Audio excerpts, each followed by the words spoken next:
आदाब, दो रुख में आपका इस्तकबाल करते मैं हूं आपके साथ सना वारिस। चुनाव में हार जीत तो चलती रहती है, लेकिन हार जीत की रस्साकशी इलेक्शन की तकरीबन 1.5 माह बाद भी अगर जारी रहे तो सियासी गर्मी में इजाफा होना लाजमी है। जी हां, मगरबी बंगाल में एक नया ट्विस्ट देखने को मिल रहा है। हालांकि इस हवाले से कानूनी चाराजोई का इशारा ममता बनर्जी ने जीत के दिन ही कर दिया था।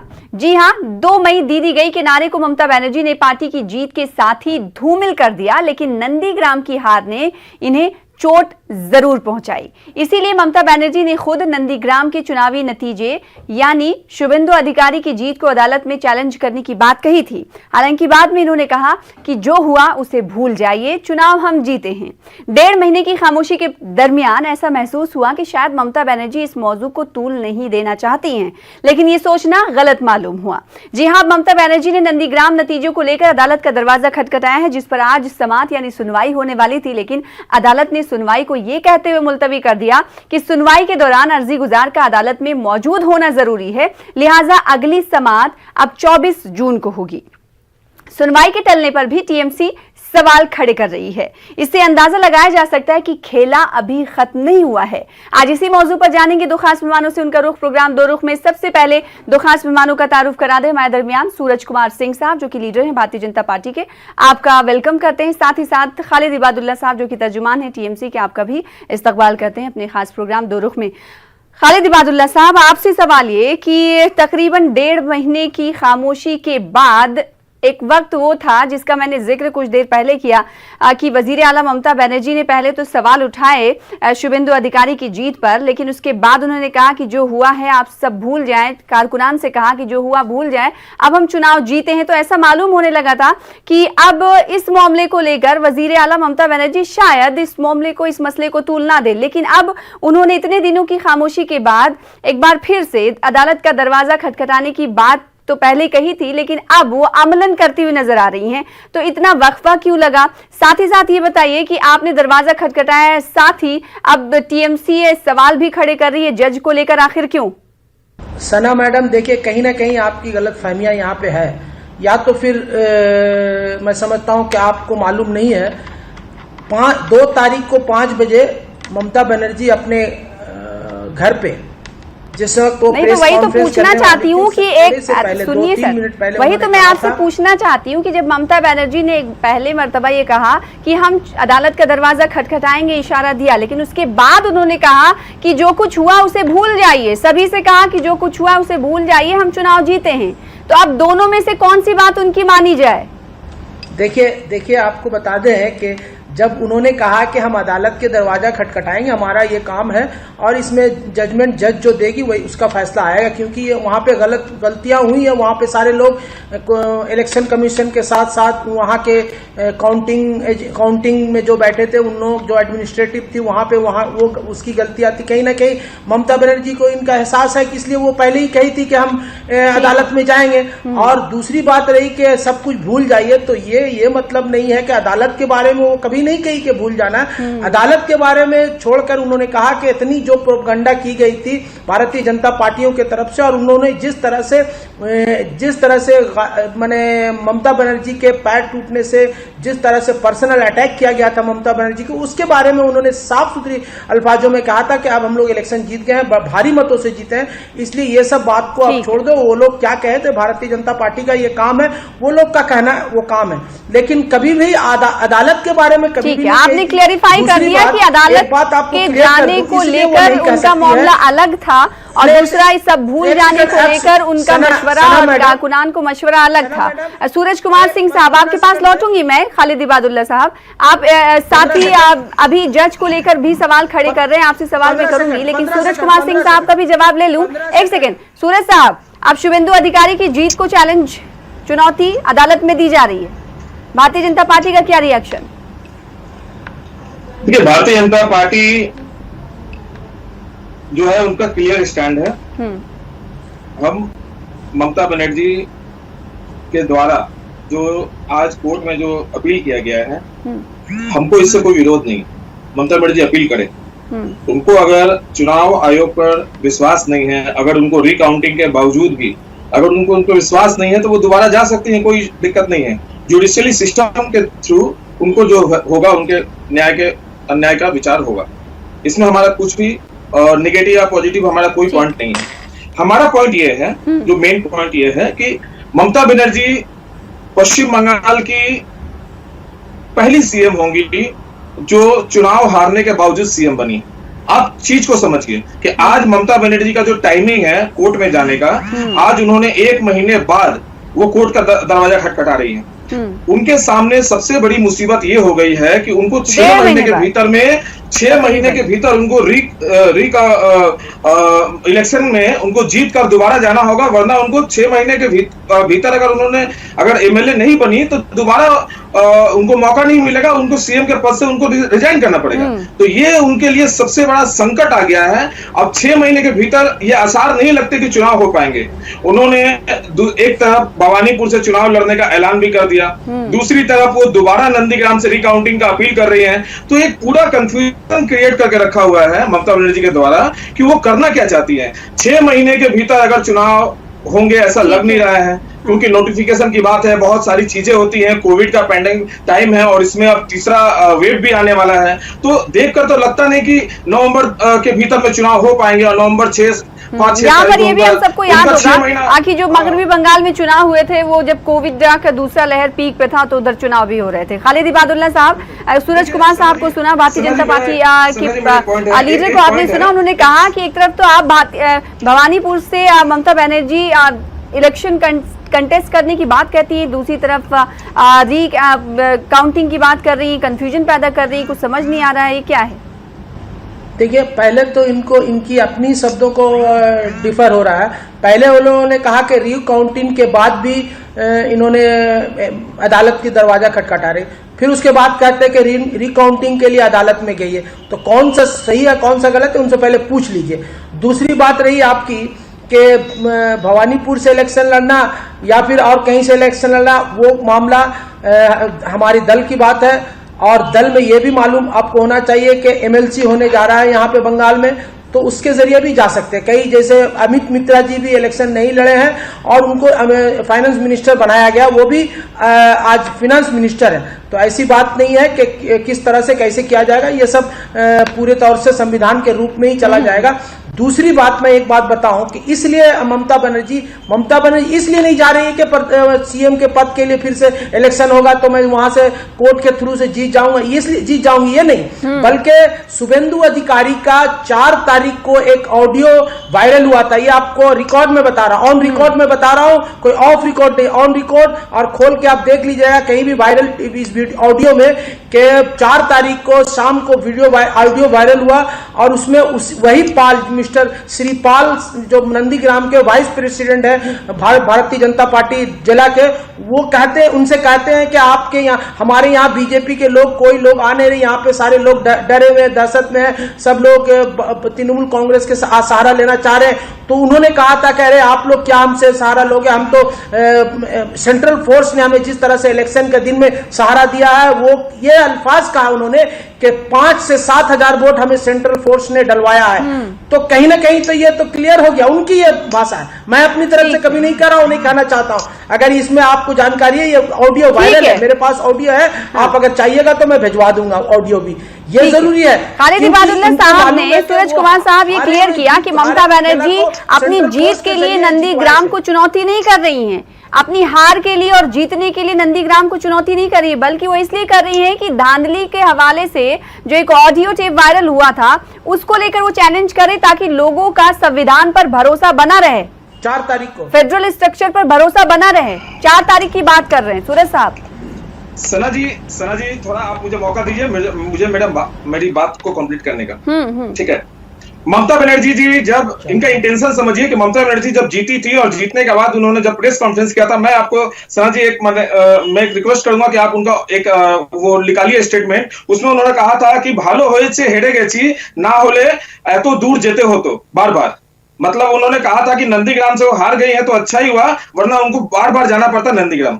इन्होंने अभी हमारे जो प्रवक्ता है खालिद इबादुल्ला ने अपने ओपनिंग रिमार्क में उन्होंने कहा कि पैर फिसला था उनका, उन्होंने खुद ही कहा कि ममता बनर्जी का पैर फिसला था। तो मैं खालिद इबादुल्ला से पूछना चाहूंगा, तृणमूल कांग्रेस से पूछना चाहूंगा कि पैर फिसला था या फिर आपके ऊपर हमला हुआ था? क्योंकि सीएम ने, ममता बनर्जी ने तो ये कहा था कि उनके ऊपर हमला हुआ था, उनके ऊपर आपकी कानून आप अपना ऑडियो मैंने बहुत मुश्किल हो रही है सना इनको निकाल के दिखा दिया, मैं कहा कि पैर टूटा था। चलिए खालिद भाई, आपके संग मैं तर्क नहीं करूंगा। शो में एक बार आप रिपीट करके देख लेना कि आपने ये कहा था कि नहीं कहा था। मैंने तो वही सुना था, और शायद श्रोता भी बताएंगे आपको कि आपने क्या कहा। आपने कहा कि पैर फिसला था। खैर ठीक है, कोई बात नहीं, जो भी है। मैं एक बात स्पष्ट करना चाहता हूं कि ममता बनर्जी जिस प्रकार से हाईकोर्ट में खालिद इबादुल्ला जी, आप डिबेट में बैठे हैं, सुनने की क्षमता रखिए और ध्यान से सुनिए, फिर आप अपने बारी का इंतजार कीजिए, जब आप जवाब दीजिएगा चीजों को। आप लिसन कीजिए, आप लर्न कीजिए। A good listener is a good speaker, ध्यान रखिए इस बात का। तो जिस प्रकार से ममता बनर्जी ने हाई कोर्ट में आज एक एप्लीकेशन दिया है उनके वकील ने, कि जज को चेंज किया जाए, तो मुझे ताज्जुब होती है। मैं आप मीडिया से भी मैं बोलना चाहूंगा कि मीडिया भी इस बात को क्वेश्चन करे इन राजनीतिक पार्टी के लोगों से, इनके प्रवक्ताओं से, कि क्या इनको जुडिशरी सिस्टम पे क्या भरोसा नहीं है? क्या जज के ऊपर में आरोप लगाना, जज को चेंज करना, क्यों आपको भरोसा नहीं है? ऐसा पहली बार नहीं कि इलेक्शन कमीशन के हवाले से टीएमसी के रवैये का क्या कुछ रहा है, वो हम सबको मालूम। इलेक्शन कमीशन पर भी कई बार टीएमसी ने इल्जामात लगाए हैं और शक व शुबात का इजहार किया है। अब दोबारा खालिद इबादुल्ला साहब ये देखने को मिल रहा है कि हाईकोर्ट के सिटिंग जज पर टीएमसी सवाल खड़े कर रही है। आखिर क्यों? एक सेकंड, मैं पूछ लेती हूँ ना आपके सवाल का जवाब। खालिद साहब यहाँ बैठे हुए हैं, देखिए जहाँ टीएमसी जाती है हर लोगों को सवाल खड़े कर देती है। आखिर क्यों? तृणमूल कांग्रेस, देखिए तृणमूल कांग्रेस ही सिर्फ इलेक्शन कमीशन के बारे में आवाज नहीं उठाई। आज शिवसेना हो, झारखंड हो, आपका उत्तराखंड हो, आपका छत्तीसगढ़ हो, राजस्थान हो, कई जगह से ये चीज देखने को मिलता है कि पार्शियलिटी किया जाता है उसके अगेंस्ट में आवाज उठती है। तो सिर्फ ममता बनर्जी ने ही नहीं उठाया।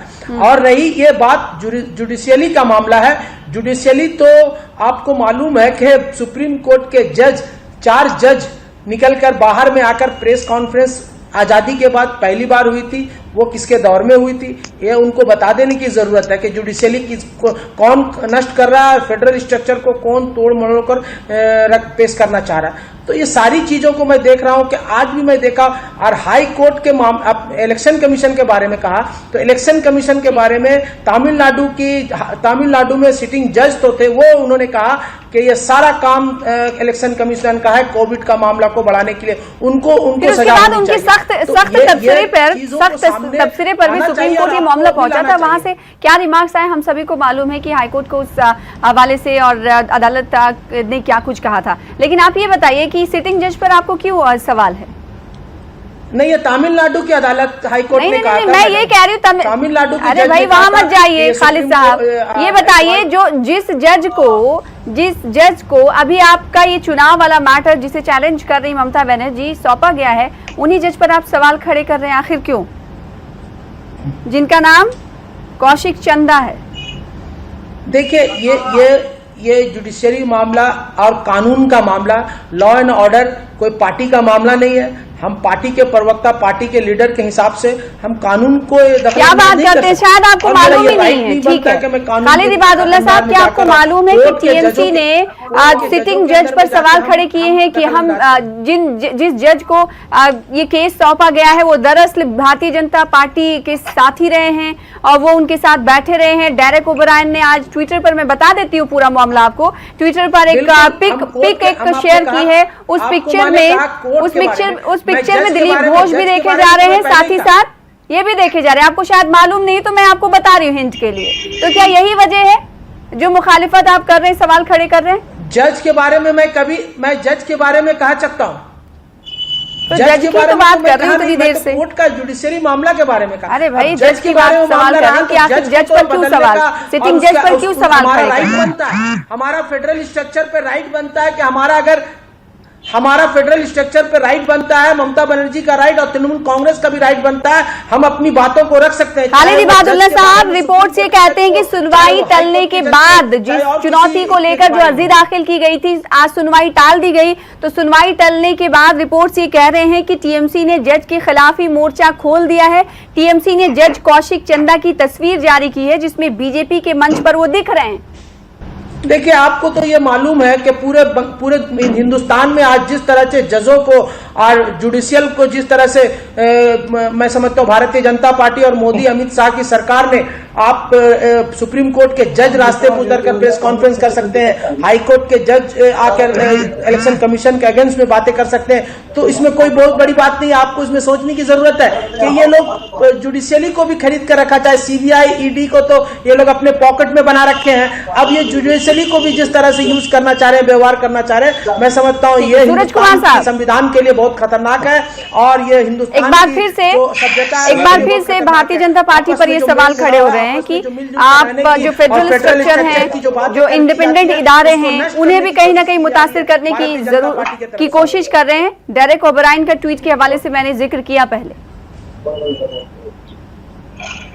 सना जी, खालिद इबादुल्ला जी को नॉलेज नहीं है, वो बिना किसी जानकारी के डिबेट में बैठ गए हैं, उनको पता ही नहीं कि आज क्या क्या अपडेट हुए हैं, आज क्या क्या प्रोग्रेस हुआ है हाईकोर्ट में।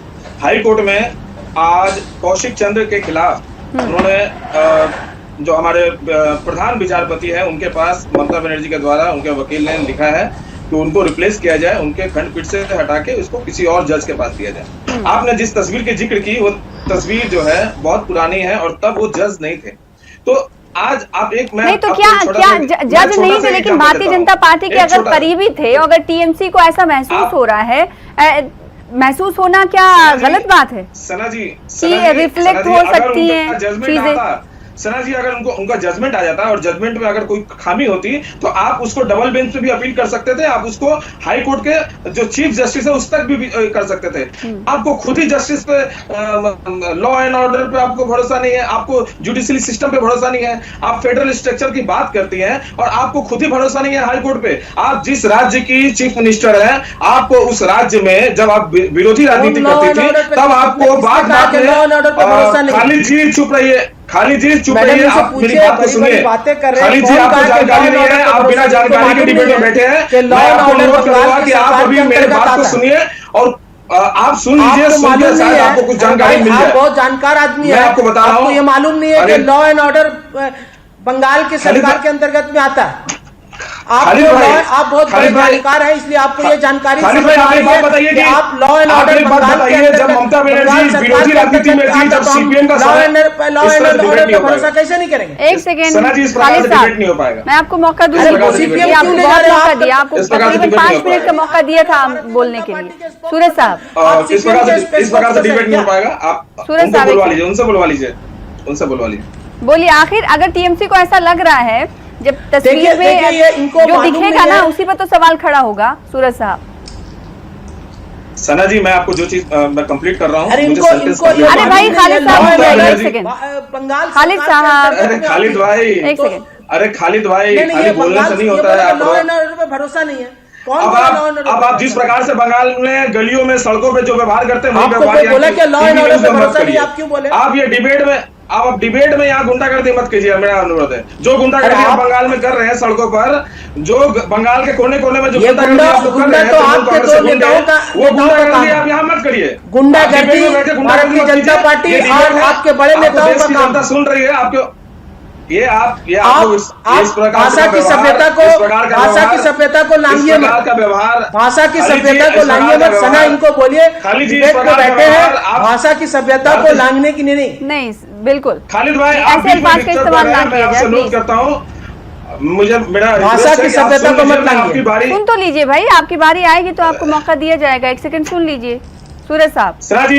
सना जी, चुनाव के पहले, चुनाव के दौरान इन्होंने सीआरपीएफ को घूम घूम के कहा था कि सीआरपीएफ को घेरिए, सीआरपीएफ के खिलाफ माहौल बनाने की चेष्टा की थी। चुनाव आयोग के खिलाफ माहौल बनाने का चेष्टा किया इन्होंने। ये उनको बीएसएफ पे भरोसा नहीं है, ममता बनर्जी को सीआरपीएफ पे भरोसा नहीं है, उनको सीबीआई पे भरोसा नहीं है, उनको राज्यपाल पे भरोसा नहीं है, उनको हाई कोर्ट पे भरोसा नहीं है, हमें उन पे भरोसा नहीं है, बंगाल के लोगों को ममता बनर्जी पर भरोसा नहीं है। अच्छा, भरोसा नहीं होता तो जिताते कैसे?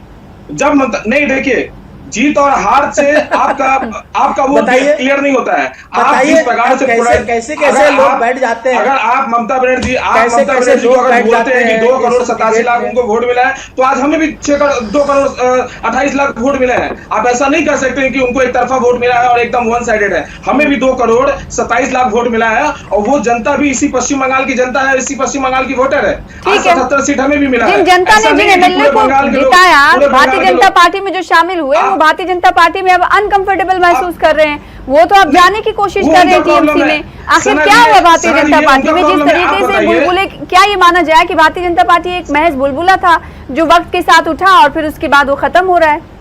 ऐसा बिल्कुल भी नहीं है। अगर ऐसा होता ममता बनर्जी विरोधी राजनीति करते करते बहुत समय लगा था उनको उठने में। आज जिस प्रकार से भारतीय जनता पार्टी ने 2 सीट से लेकर आज 77 सीट का अगर सफर तय किया है, तो ये बहुत बड़ी बात है। हमने आने वाले समय के लिए हमने एक बहुत मजबूत नींव डाल दी है पश्चिम बंगाल में। 2 सीट अब विरोधी राजनीति के रूप में हमें भारतीय जनता पार्टी को 3 सीट कांग्रेस को देखना होगा। जानकारी नहीं है भारतीय जनता पार्टी सीएम जिस प्रकार है। क्षमा, कोई बात नहीं खालिद भाई, मैं क्षमा मांग लेता हूँ। 3 से 77 मुझसे गलती हो गई, मैं क्या मुझसे गलती नहीं करेक्ट आंकड़ा है 3 से 74 हो सकता है, ऐसा कोई बात नहीं है। भारतीय जनता पार्टी के अगर लीडर ही अपनी जीत की सीटों को ना जाने तो फिर सवाल खड़े हो जाते हैं। खालिद साहब इसी तरफ इशारे कर रहे थे। खालिद साहब, अब ये बताइए एक तरफ तो आप चैलेंज कर रहे हैं, ममता बनर्जी चैलेंज कर रही हैं, दूसरी तरफ भवानीपुर से चुनाव लड़ने की बात कही, तीसरा एक और आपने भी पहलू बताया कि एमएलसी के भी इलेक्शन होने वाले हैं। तो क्या ये माना जाए कि जो केंद्र सरकार के साथ रस्साकशी चल रही थी, सिर्फ और सिर्फ रस्साकशी ही मकसद है? देखिए, एक पहली बात तो ये हमारे प्रवक्ता बोल रहे थे भारतीय जनता पार्टी के, बड़ा अफसोस है कि इनको ये मालूम नहीं कि जनता कह रहे कि जनता इनको नहीं चाह रही है। तो जनता ये चाह रही है तब तो 49-50% वोट देके जनता पश्चिम बंगाल में तीसरी बार जबरदस्त मैंडेट देके 213 सीट जितवाई है। और भी हमें 4-5 सीट अभी बाय इलेक्शन होने वाला है, वो भी हम लोग जीत जाएंगे आशा करते हैं। तो सारी चीजों को मिलाकर लगभग 217-18 सीट हम लोग मिले, 2/3 से भी कहीं ज्यादा है। और कहते हैं कि जनता इनके पर भरोसा नहीं करे, तो किस तरह से भरोसा करेंगे? और यह अगर कहते हैं कि हमें 2,27,00,000 वोट मिली या 30 लाख वोट मिली है, मैं उनसे कहूंगा कि आप जब भारत सरकार बनाए थे, विपक्ष में आपका 2014 में 31% वोट था और 69% वोट थे विपक्ष का। तो आप इसका मतलब हारे हुए थे, आपको सरकार बनाने का हक नहीं था, आपको जनता नहीं चाहिए थी। मैं ऐसा नहीं कह सकता हूं। मैं कहूंगा कि आप 49 और 51 का जो मामला होता है उसी को जीत और हार में तब्दील किया जाता है। इनको जानकारी अगर नहीं है तो थोड़ा पॉलिटिकली समझ लेने की जरूरत है, मैं समझता हूं सना। और ये अगर नहीं समझदारी नहीं होगी तो ये सब बातें करने में ये लोग आकर आपके टीवी के माध्यम से ये सब बातें हो सकती है। आपने कहा एमएलसी के बारे में, आपने कहा कि भवानीपुर के बारे में, मैं इसलिए कह रहा हूं कि ये फिर से मैं कह रहा हूं 4 तारीख का ऑडियो कैसेट आप देख लीजिएगा। शुभेंदु अधिकारी मिस्टर पाल को ये कह रहे हैं कि हमें आप लोगों ने बहुत कम वोट दिलाया, हमें तो सेंट्रल फोर्स ने 5 से 7 हजार वोट हमें अलग से उन लोगों ने दिलवाया है, दिया है।